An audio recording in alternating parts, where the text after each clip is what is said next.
आज हम आप लोगों को टीजीटी और पीजीटी में पूछे गए प्रीवियस ईयर के क्वेश्चन बताएंगे। तो चलिए शुरू करते हैं। पहला क्वेश्चन है, उस पौधे के कुल का नाम बताइए जिससे काफी प्राप्त होती है। चार ऑप्शन दिए गए हैं, रूबिएसी, रेननकुलेसी, रोजेसी, मालवेसी। पीजीटी 2013 में क्वेश्चन पूछा गया कि उस पौधे का कुल बताइए या कुल का नाम बताइए जिससे काफी प्राप्त होती है। तो आंसर होगा पहला रूबिएसी कुल। काफी रूबिएसी कुल से प्राप्त होती है और रूबिएसी कुल के जो काफिया अरेबिका नामक पौधा है, काफिया अरेबिका नामक पौधे के बीजों से काफी प्राप्त होती है और इन बीजों को भून कर काफी प्राप्त की जाती है। काफी शब्द की उत्पत्ति काफा शब्द से हुई है। काफी शब्द की उत्पत्ति किससे हुई है? काफा शब्द से हुई है। और काफी के बीजों के दो मुख्य अवयव कैफीन और कैफीटेनिन अम्ल हैं। कैफीन और कैफीटेनिन अम्ल हैं, ये काफी के दो अवयव होते हैं। नेक्स्ट क्वेश्चन है, पौधे के किस भाग से काफी प्राप्त होती है? यानी पौधे का ऐसा कौन सा भाग है जिससे काफी प्राप्त होती है? फल, बीज, पत्ती, पुष्प। तो इसका आंसर होगा दूसरा, पौधे के बीज से काफी प्राप्त होती है। ये क्वेश्चन दो बार पूछा गया पीजीटी में, 2003 में, 2004 में, लगातार एक के बाद एक आया। इंपॉर्टेंट क्वेश्चन है। नेक्स्ट क्वेश्चन है, निमेटोफोर इनमें से सहायक होते हैं। किसमें सहायक हैं? कार्बोहाइड्रेट उपापचय में, प्रोटीन संश्लेषण में, वाष्पोत्सर्जन में, श्वसन में। तो इसका आंसर होगा डी, निमेटोफोर श्वसन में सहायक होते हैं या रेस्पायरेशन में सहायक होते हैं। तो निमेटोफोर श्वसन में सहायक हैं और ये वायवीय जड़ें दलदल से बाहर सीधी निकली रहती हैं। होती क्या हैं ये वास्तव में? वायवीय जड़ें होती हैं और दलदल से बाहर निकली रहती हैं। कैसे? जैसे खूंटी निकली रहती है, बिल्कुल खूंटी जैसी संरचना बनाती हैं। और ये जड़ें ऋणात्मक गुरुत्वाकर्षी होती हैं। ऋणात्मक गुरुत्वाकर्षी का मतलब है कि गुरुत्व के विपरीत ऊपर की ओर निकली रहती हैं, नीचे की ओर नहीं। और इन पर अनेक छिद्र भी पाए जाते हैं, यानी इन जड़ों पर छोटे छोटे से छिद्र भी होते हैं। मैनग्रोव जो पौधे होते हैं उनके विशेष लक्षण होते हैं। उदाहरण के रूप में जैसे राइजोफोरा की जो जड़ें होती हैं उसमें निमेटोफोर निकलती हैं। नेक्स्ट क्वेश्चन है, निमेटोफोर एक विशेष प्रकार की परिवर्तित जड़ें हैं जो मदद करती हैं। यानी निमेटोफोर की जड़ें किस में मदद करती हैं? श्वसन में, प्रकाश संश्लेषण में, वाष्पोत्सर्जन में, इनमें से कोई में नहीं। तो इसका आंसर आप सभी लोग जान गए होंगे, होगा पहला, निमेटोफोर श्वसन में मदद करती हैं, रेस्पायरेशन में मदद करती हैं। टीजीटी 2013 में क्वेश्चन पूछा गया था। नेक्स्ट क्वेश्चन है, निमेटोफोर किसका लक्षण है? डूबे हुए पौधों का, परजीवी पौधों का, मैनग्रोव पौधों का, एल्पाइन पौधों का। निमेटोफोर किसका लक्षण होती हैं? तो इसका आंसर होगा सी, मैनग्रोव पौधों का निमेटोफोर प्रमुख लक्षण है। नेक्स्ट क्वेश्चन है, निमेटोफोर पाए जाते हैं, किस में पाए जाते हैं? तो इसका आंसर होगा डी, एविसीनिया में निमेटोफोर पाए जाते हैं। नेक्स्ट क्वेश्चन है, कुल जिसके पौधे में दूधिया लेटेक्स पाया जाता है, यानी मिल्की लेटेक्स किस में पाया जाता है? चार ऑप्शन दिए गए हैं, इसमें से ऑप्शन सही होगा बी, यूफोरबिया में दूधिया लेटेक्स पाया जाता है। बता दें कि जो यूफोरबिया है, यूफोरबिएसी कुल के पौधों में एक लिंगी पुष्प एवं रबर छीरी या दूधिया लेटेक्स पाया जाता है। एक लिंगी पुष्प पाए जाते हैं और रबर छीरी या दूधिया लेटेक्स पाया जाता है। मिल्की लेटेक्स होता है रबर का पेड़ जिसका वानस्पतिक नाम हेविया ब्रेसिलियंसिस है। हेविया ब्रेसिलियंसिस किसका नाम? रबर का वानस्पतिक नाम है। रबर का जो पेड़ होता है उसका वानस्पतिक नाम हेविया ब्रेसिलियंसिस है और दूधिया लेटेक्स का मुख्य स्रोत होता है ये। नेक्स्ट क्वेश्चन है, रबर क्षीर एवं एक लिंगी पुष्पयुक्त पौधे पाए जाते हैं। रबर क्षीर और एक लिंगी पुष्पयुक्त पौधे पाए जाते हैं रेननकुलेसी में, रोटेसी में, अमरेंथेसी में, यूफोरबिएसी में। तो इसका आंसर होगा डी, यूफोरबिएसी में। अभी मैंने आपको बताया भी था।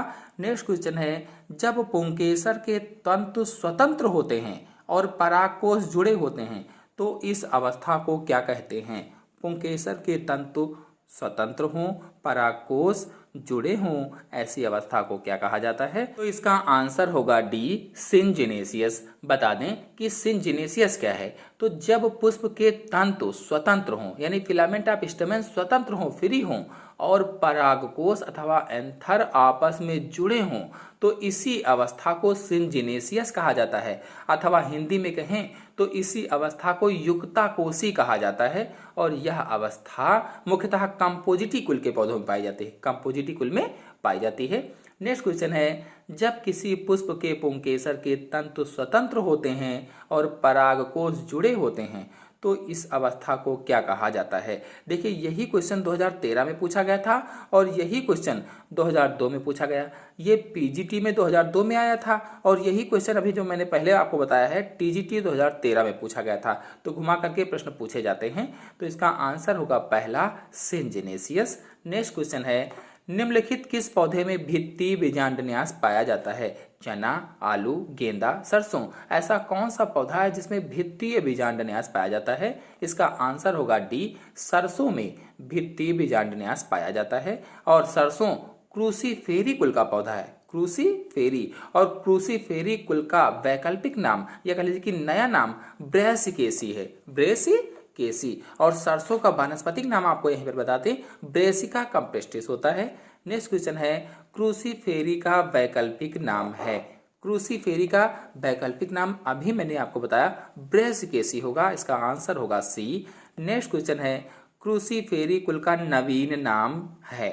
अभी यही प्रश्न पीजीटी 2000 में पूछा गया था कि क्रूसीफेरी कुल का वैकल्पिक नाम क्या है। अब देखिए, ये पीजीटी 2011 में पूछा गया कि क्रूसीफेरी कुल का नवीन नाम क्या है।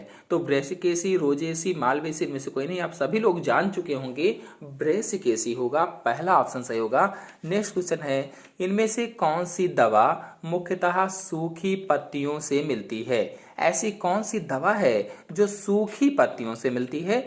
तो इसका आंसर होगा बी, बेलाडोना। बेलाडोना सूखी पत्तियों से मिलती है। बता दें कि मुख्यतः एट्रोपा बेलाडोना नामक पौधा जो होता है, इसकी सूखी पत्तियों से बेलाडोना नामक दवा प्राप्त की जाती है। जो पौधा का नाम क्या है? Atropa belladonna. और इस पौधे की जो सूखी पत्तियां होती हैं, उन सूखी पत्तियों से बेलाडोना नामक दवा प्राप्त की जाती है। यह सोलेनेसी कुल का पौधा है। किस कुल का पौधा है? सोलेनेसी कुल का पौधा है। नेक्स्ट क्वेश्चन है, तरबूज, टिंडा, खरबूजा, ककड़ी एवं खीरा किस कुल में आते हैं? तरबूज, टिंडा, खरबूजा, ककड़ी, खीरा किस कुल में आते हैं? तो इसका आंसर होगा पहला, कुकुरबिटेसी कुल में आते हैं। कुकुरबिटेसी। तरबूज, खरबूजा, ककड़ी, खीरा तथा टिंडा कुकुरबिटेसी कुल के हैं। और कुकुरबिटेसी कुल के पौधे तलसर्पी होते हैं। तलसर्पी यानी जो भूमि होती है बिल्कुल उसके तल पर फैल कर चलते हैं। आरोही, एक वर्षीय, बहुवर्षीय शाख होते हैं। प्रतान इस कुल का विशिष्ट लक्षण होता है जो आरोहण में सहायता करता है। नेक्स्ट क्वेश्चन है, कक्षस्थ कलिका के प्रतान में रूपांतरण के संदर्भ में विषम का चयन करें। Cucumber, pumpkin, watermelon, bougainvillea. इसका आंसर होगा डी, बोगनविलिया। आप लोगों को बताते चलें कि कुकम्बर, पंपकिन, वाटरमेलन अथवा तरबूज कुकुरबिटेसी कुल के पौधे हैं और इनमें कक्षस्थ कलिका प्रतान में रूपांतरित हो जाती है। जो कक्षस्थ कलिका होती है वो प्रतान में बदल जाती है।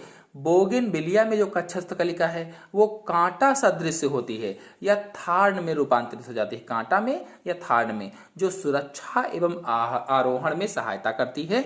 नेक्स्ट क्वेश्चन है, वर्ग में सपुमंगी पुंकेसर पाया जाता है। ऐसा कौन सा वर्ग है इनमें से जिसमें सपुमंगी पुंकेसर पाया जाता है? तो आंसर होगा सी, कुकुरबिटेसी। बता दें कि सपुमंगी पुंकेसर आपस में तंतु तथा पराकोश दोनों द्वारा जुड़े होते हैं और कुकुरबिटेसी कुल के पौधों में ऐसी व्यवस्था पाई जाती है।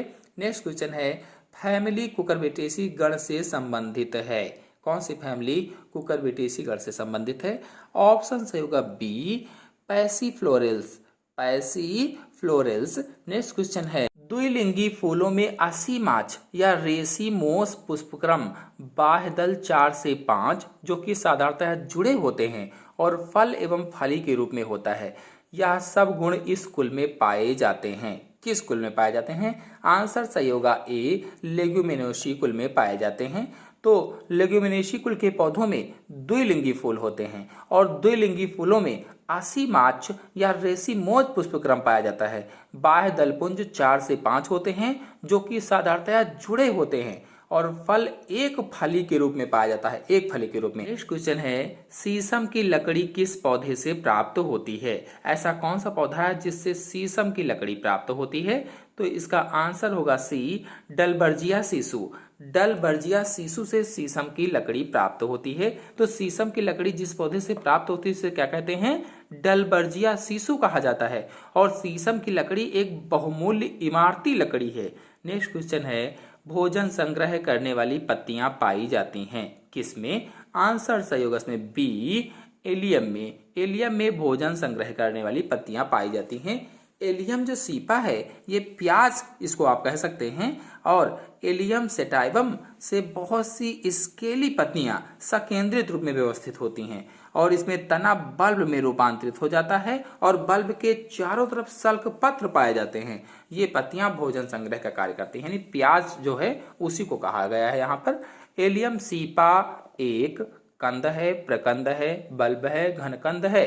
तो इसका आंसर होगा सी, एलियम सीपा बल्ब है। बता दें, एलियम सीपा को प्याज भी कहते हैं और प्याज का वानस्पतिक नाम एलियम सीपा है, ये भी आप जान लीजिए घुमाकर इस तरह से भी। और जिसका खाने योग्य भाग सल्ककंद होता है या बल्ब होता है। यह लिलिएसी कुल का पौधा है। प्याज किस कुल में पाया जाता है? एलियम सीपा किस कुल में पाया जाता है? लिलिएसी कुल में पाया जाता है। इसके ताजे रस में जीवाणुनाशक गुण भी होते हैं। नेक्स्ट क्वेश्चन है, प्याज इस कुल से संबंधित है, यानी एलियम सीपा किस कुल से संबंधित है? तो इसका आंसर होगा सी, लिलिएसी कुल से संबंधित है। नेक्स्ट क्वेश्चन है, लहसुन निम्नलिखित में से किस प्रकार का तना है? प्रकंद, कंद, सल्ककंद, घनकंद। लहसुन किस प्रकार का तना है? तो आंसर होगा इसमें सी, सल्ककंद। तो लहसुन का वानस्पतिक नाम एलियम सेटाइवम है। लहसुन का क्या है? Allium sativum. प्याज का क्या था? एलियम सीपा था। इसका एलियम सेटाइवम। और इसका भूमिगत तना सल्ककंद या बल्ब के रूप में रूपांतरित हो जाता है। इसके सल्ककंद प्रायः मसालों के रूप में प्रयुक्त होते हैं।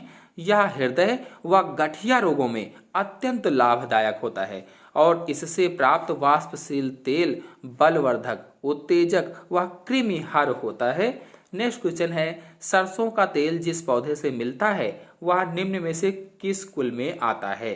सरसों का तेल जिस पौधे से प्राप्त होता है वह पौधा किस कुल में आता है? तो इसका आंसर होगा बी, क्रूसीफेरी। क्रूसीफेरी कुल में आता है। तो सरसों का तेल क्रूसीफेरी कुल के पौधे से, सरसों के पौधे से प्राप्त होता है और सरसों का वानस्पतिक नाम ब्रेसिका कंप्रेस्टिस है। नेक्स्ट क्वेश्चन है, पाइपर नाइग्रम से मिलता है काली मिर्च, धनिया, सौंफ, जीरा। तो पाइपर नाइग्रम से काली मिर्च प्राप्त होती है। काली मिर्च ब्लैक पेपर कहा जाता है अंग्रेजी में और पेपरेशी कुल के पाइपर नाइग्रम नामक पौधे से, यानी उसके फलों से प्राप्त की जाती है। इसका उपयोग मुख्यतः मसालों तथा पारंपरिक औषधि के रूप में किया जाता है काली मिर्च का। नेक्स्ट क्वेश्चन है, तुलसी निम्न में से किस कुल का पौधा है? तुलसी किस कुल का पौधा है? तो इसका आंसर होगा डी, लेबिएटी कुल का पौधा होता है तुलसी। बता दें कि तुलसी का वानस्पतिक नाम ओसिमम सेक्टम है, ओसिमम सेक्टम, और यह लेबिएटी कुल का पौधा है। लेबिएटी कुल को लेमिएसी कुल के नाम से भी जाना जाता है और ओमियम सेक्टम का धार्मिक महत्व होता है, यानी तुलसी का धार्मिक महत्व है। इसकी पत्तियों का क्वाथ, खांसी, ज्वर आदि में प्रयोग किया जाता है और यह मच्छरों का एक अच्छा विकर्षक भी है। नेक्स्ट क्वेश्चन है, कौन सा विशेष किस्म का पुष्पक्रम नहीं है? ऑप्शन सही होगा इसमें डी, स्पाइकलेट विशेष किस्म का पुष्पक्रम नहीं होता है। नेक्स्ट क्वेश्चन है, ग्रेमनी कुल का पुष्पक्रम है। ग्रेमनी कुल का पुष्पक्रम कौन सा है? तो इसका आंसर होगा डी, सूकिकाओं की सूकी ग्रेमनी कुल का पुष्पक्रम होता है, उसमें सूकिकाएं होती। बता दें कि ग्रेमनी कुल का पुष्पक्रम सूकिकाओं की सूकी होता है और अन्य कुलों से विपरीत ग्रेमनी कुल में पुष्पक्रम की इकाई पुष्प न होकर सूकिकाएं ही होती हैं। प्रत्येक सूकिकाओं में एक अत्यंत सूक्ष्म अक्ष होता है जिसे रैकिला कहा जाता है। अक्ष को क्या कहते हैं? रैकिला। गेहूं, मक्का, बाजरा ग्रामिनी कुल के प्रमुख सदस्य होते हैं। जितने भी घास कुल के पौधे होते हैं इसको घास कुल भी कहा जाता है, वो सब इसी में आते हैं। नेक्स्ट क्वेश्चन है, गेहूं में किस प्रकार का पुष्पक्रम होता है? तो अभी हम लोगों ने पढ़ा गेहूं में सूकिकाओं की सूकी होती है, ऑप्शन सही होगा इसमें बी। नेक्स्ट क्वेश्चन है, ग्रामिनी में परिदल पुंज सामान्यतः इनसे प्रदर्शित होते हैं, किन से? तो आंसर सही होगा इसमें सी, लॉडिक्यूल से प्रदर्शित होते हैं।